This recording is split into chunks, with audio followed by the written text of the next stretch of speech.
Hello everyone, welcome to all. As you all know कि हम हमारी पॉलिटिकल साइंस का chapter 1 the end of bipolarity पढ़ रहे थे। द एंड ऑफ बाइपोलैरिटी में अभी तक हमने हमारी 3 वीडियो डिस्कस कर चुके हैं, जिसमें हमने इंट्रोडक्शन ऑफ द चैप्टर, जिसमें हमने द एंड ऑफ बाइपोलैरिटी की बात की थी, या फिर उसके बाद हमने वीडियोस में डिस्कस किया था अबाउट द सोवियत सिस्टम कि सोवियत सिस्टम क्या है, या फिर features of the Soviet system, या फिर अबाउट सोवियत सिस्टम। मतलब ये सारी चीज़ें हमने डिस्कस की थी। हमने देखा था कि कैसे पहले हमने तारीफ देखी कि सोवियत सिस्टम वहाँ के लोगों को, या ऐसा कह लो कि यूएसएसआर वहाँ के लोगों को किस तरह से फैसिलिटीज प्रोवाइड कर रहा है।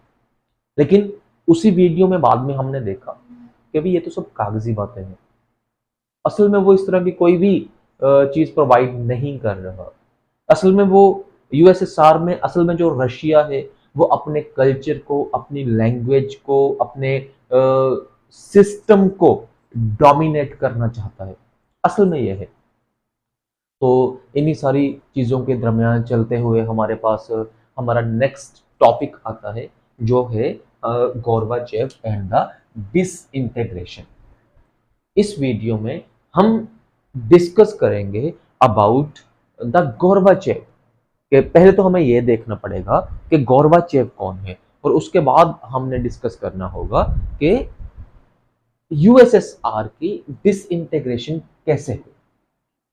मतलब यूएसएसआर की डिसइंटीग्रेशन में गोर्बाचेव का क्या रोल है, गोर्बाचेव क्या रोल प्ले कर रहा है।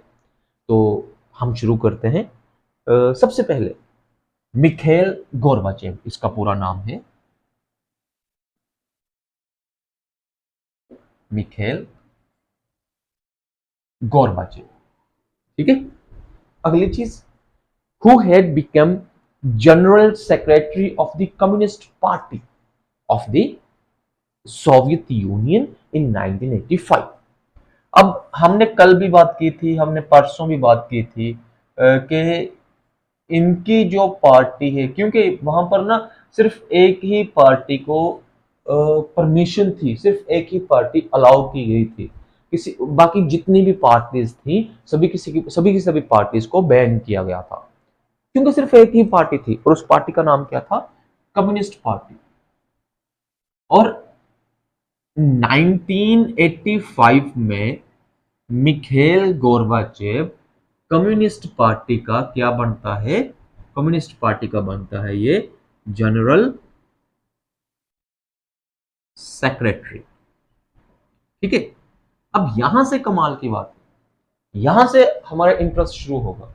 मैं आपको एक बुक की आपकी एक लाइन पढ़ के सुनाता हूं। क्या कह रहा है मिखाइल गोर्बाचेव जैसे ही वो 85 में कम्युनिस्ट पार्टी का जनरल सेक्रेटरी बनता है, सबसे पहले वो क्या कहता है? Sought to reform this system, sought to reform. मतलब वो चाहता था, या ऐसे कह लो कि उसने साउट किया। साउट मतलब मांग करना। यार क्यों ना जो हमारा ये यूएसएसआर का सिस्टम है, क्यों ना इसको थोड़ा बहुत रिफॉर्म किया जाए, है ना? कि भी मतलब अब तक हमने जो देखा है उसमें जो है सरकारें लगा लो या फिर जो सिस्टम लगा लो, उसने बाकी सभी लोगों को, सिटीजन्स को, अदर ग्रुप ऑफ मेंबर्स को, सभी को डोमिनेट करके रखा हुआ है। क्यों ना हम इसमें थोड़े बहुत रिफॉर्म करें, क्यों ना हम इसे sought to reform this system, क्यों ना हम इसे मतलब सिस्टम को ठीक करें, है ना? तो रिफॉर्म्स वर नेसेसरी। यहां पर आगे वो मतलब वो क्यों कह रहा है, वो क्यों कह रहा है कि रिफॉर्म होने चाहिए? रिफॉर्म मतलब सुधार, मतलब अच्छी चीजें, मतलब चेंजेस लेकर आना। वो क्यों कह रहा है, सवाल है। असल में वो इसीलिए कह रहा है क्योंकि उसको दिख रहा था कि ये जो यूएसएसआर है ना, ये जो यूएसएसआर है, अगर, क्योंकि अब हमने अभी तक जो कवर किया है उसमें यही है कि बेशक यूएसएसआर के पास हर तरह की फैसिलिटी है, लेकिन फिर भी ये वेस्ट से पीछे है। तो यहां पर मिखाइल गोर्बाचेव का थॉट क्या कहता है, मिखाइल गोर्बाचेव की आइडियोलॉजी क्या कहती है कि अगर हमने यूएसएसआर को वेस्ट कंट्रीज से कंपेयर करना है, वेस्ट कंट्रीज के साथ कंपेयर करना है, तो हमें सुधार करने पड़ेंगे, हमें रिफॉर्म करने पड़ेंगे। रिफॉर्म्स वर नेसेसरी, रिफॉर्म जरूरी है, reforms were necessary to keep the USSR equal of the information and technological revolutions taking place in the west. कि वेस्ट में टेक्नोलॉजिकली जो भी चीजें हो रही हैं, इकोनॉमिकली जो भी चीजें हो रही हैं, अगर हम उनके इक्वल आना चाहते हैं, अगर हम उनके अब्रेस्ट आना चाहते हैं, तो हमें चाहिए कि हम यूएसएसआर में थोड़े बहुत रिफॉर्म करें। लेकिन उसने अपनी सिर्फ एक स्टेटमेंट दी है, लेकिन उसके बाद बहुत सारे चेंजेस देखने को मिले। उसकी जस्ट एक लाइन के ऊपर बहुत सारे फैक्ट लगा लो या बहुत सारे इंपैक्ट लगा लो, वो देखने को मिले यूएसएसआर में। क्या इंपैक्ट है, क्या इफेक्ट है, क्या इफेक्ट है, क्या असर पड़ा उसके ऊपर, यूएसएसआर के ऊपर, उस स्टेटमेंट का क्या असर पड़ा लोगों के ऊपर, वो सारी चीजें हम डिस्कस करते हैं।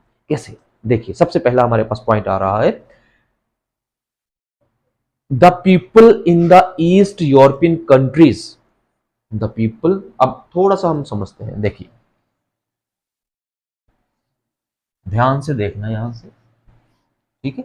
The people in the east European countries. अब देखिए, हमारे पास फॉर एग्जांपल ये कंप्लीट यूरोप है, ठीक है। इसमें हमारे पास जो इधर का पार्ट है वो सारा आ गया हमारे पास वेस्ट कंट्रीज, और इधर का जो पार्ट है वो आ गया हमारे पास ईस्ट कंट्रीज। और यहां पर हम बात कर रहे हैं ईस्ट यूरोपियन कंट्रीज की, क्योंकि ये ज्यादातर जो चल रहा था इनका सिस्टम यूरोप में चल रहा था, तो हम ईस्ट यूरोपियन कंट्रीज की बात कर रहे हैं। यहां पर क्या हुआ, the people in the East European countries which were part of the Soviet bloc, the people in the East European countries which were part of USSR, क्या किया उन्होंने? which were part of USSR, क्या किया उन्होंने?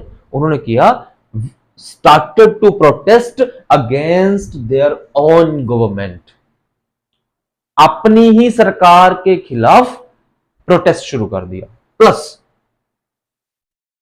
And the Soviet control, हमने पिछली video में बात की थी, या वैसे ही अगर हम बात करें कि यार आपको ना डोमिनेट किया जा रहा है, आपको प्रेशराइज किया जा रहा है, आपको टॉर्चर किया जा रहा है, कब तक सहन करोगे? यूएसएसआर ने अपना कल्चर बाकी की 14 कंट्रीज पर थोप के रखा हुआ है। यूएसएसआर ने अपना कल्चर, अपनी लैंग्वेज, अपना रोब, अपना दबदबा बाकी की 14 कंट्रीज पर टॉर्चर के तौर पर रखा हुआ है। अरे भाई, वो कब तक सहन करेंगी? कब तक? कभी तो ज्वालामुखी फूटेगा। तो फूट गया ज्वालामुखी,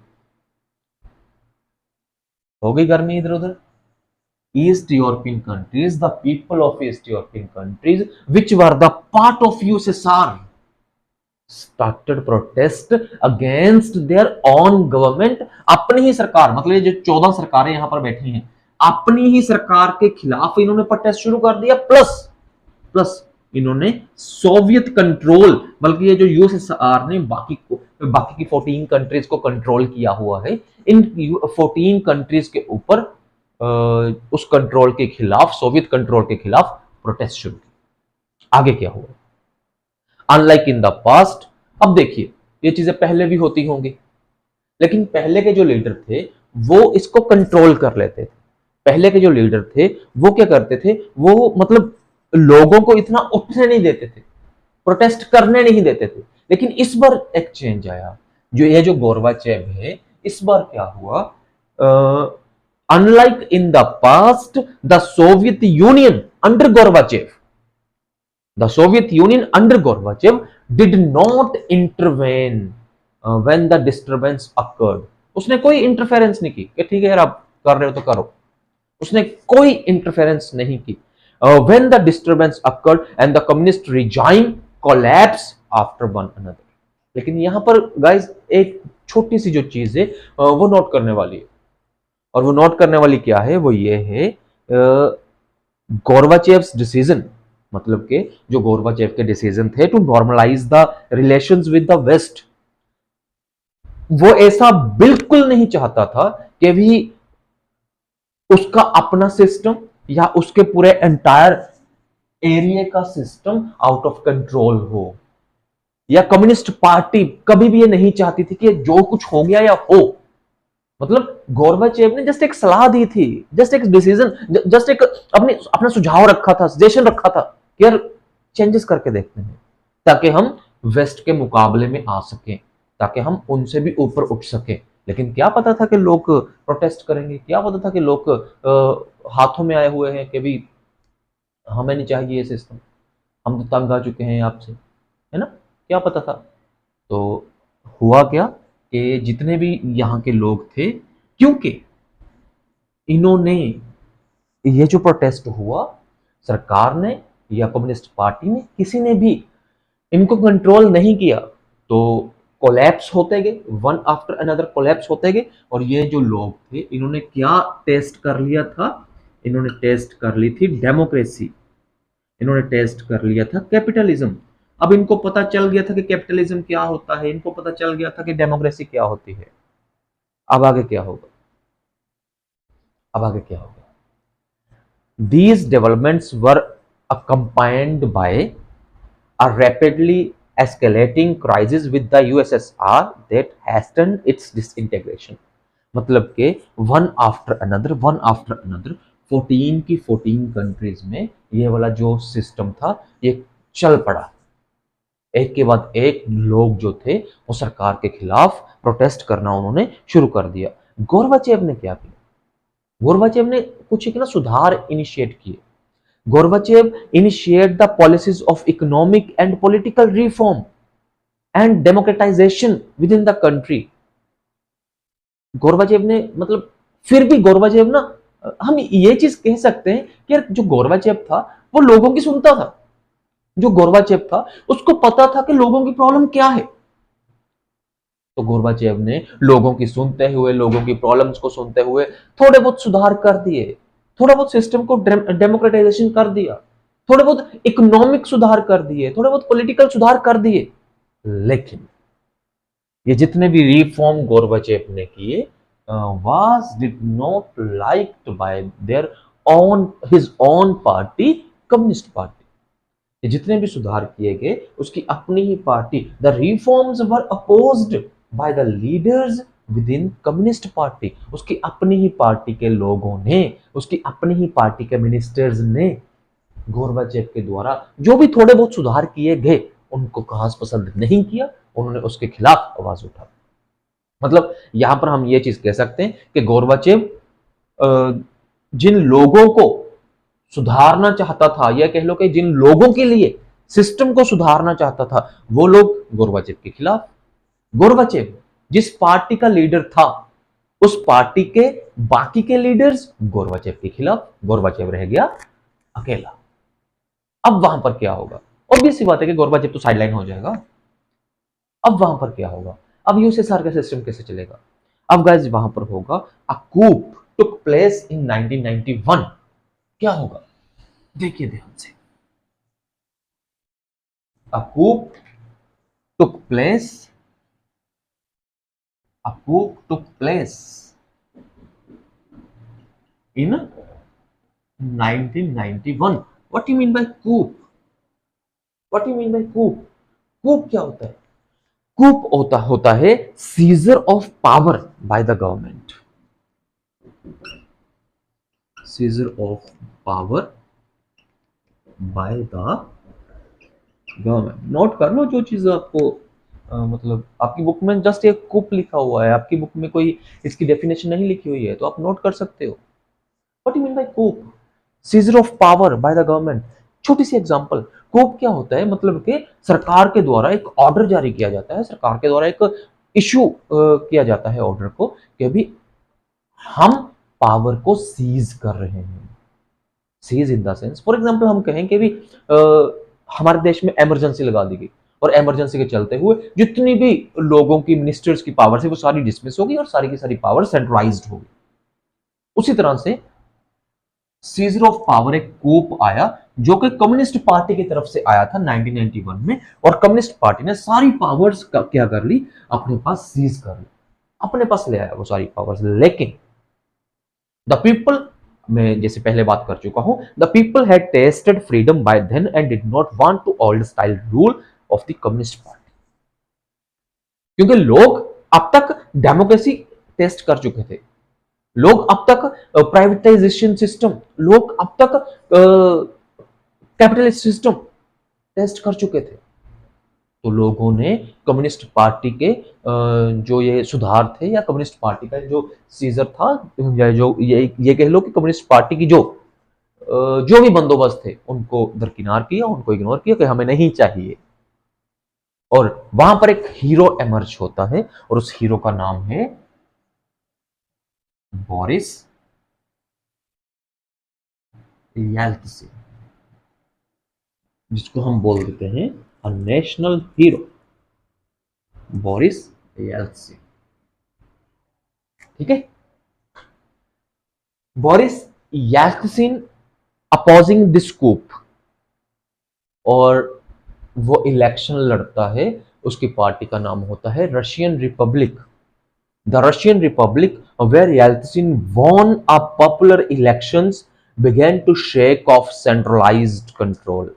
और पावर में आता है, पावर में आने के बाद वो यूएसएसआर का जो ये सेंट्रलाइज्ड कंट्रोल था, इस कंट्रोल को शेक ऑफ करता है, इस कंट्रोल को दफा करता है, ये ऐसा कह सकते हैं। began to shake off centralized control, power began to shift from the Soviet center to the republics, republic मतलब डेमोक्रेटिक सिस्टम। ठीक है, पावर्स जो है वो शिफ्ट होना शुरू होगी, पावर्स जो है वो ट्रांसफर होना शुरू हो गई है, specially in the more Europeanized part of the Soviet system which saw themselves as sovereign states।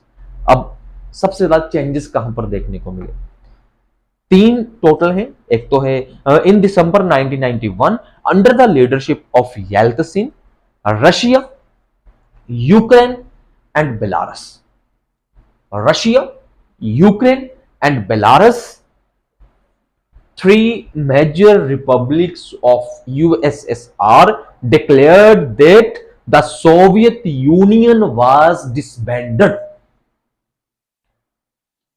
The Soviet Union was disbanded कब? दिसंबर 1991 में। कौन कहता है? तीन बड़ी कंट्रीज, पहली रशिया, दूसरी बेलारस, तीसरी यूक्रेन। ठीक है, यूक्रेन, बेलारस एंड रशिया, ये तीन बड़ी कंट्रीज जो हैं, इन्होंने डिक्लेयर किया Soviet union was disbanded. The communist party of the Soviet union was band. Communist party को बैन कर दिया गया, कम्युनिस्ट पार्टी को बैन कर दिया गया। आगे क्या हुआ? Capitalism and democracy were adopted as the basis of the post Soviet republics. ऐसा कह सकते हैं कि 1991 में यूएसएसआर की डिसइंटीग्रेशन होगी और वहां पर रिपब्लिक सिस्टम, या फिर वहां पर जो है हमारा पोस्ट सोवियत सिस्टम खत्म हो गया और वहां पर डेमोक्रेसी इंट्रोड्यूस हो। ठीक है, अब आगे क्या हुआ?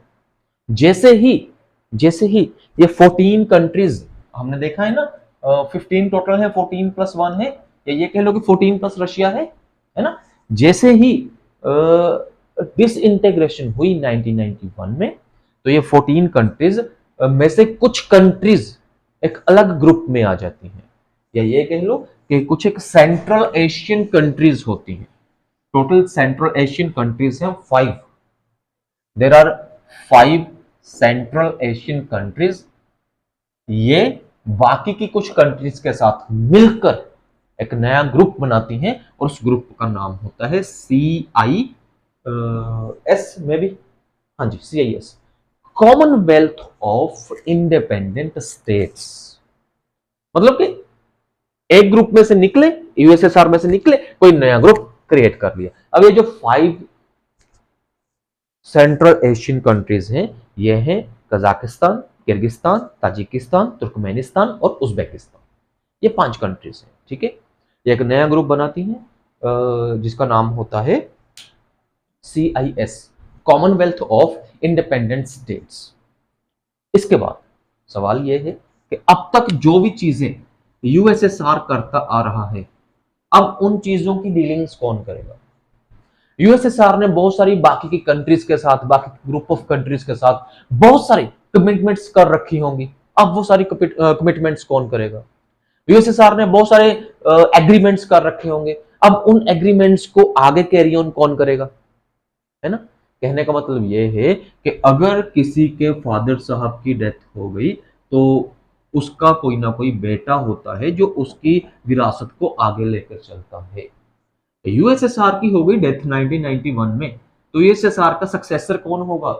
यूएसएसआर का बेटा कौन होगा? यूएसएसआर की विरासत को आगे कौन लेकर जाएगा? तो इसका आंसर है रशिया। समझ में आया?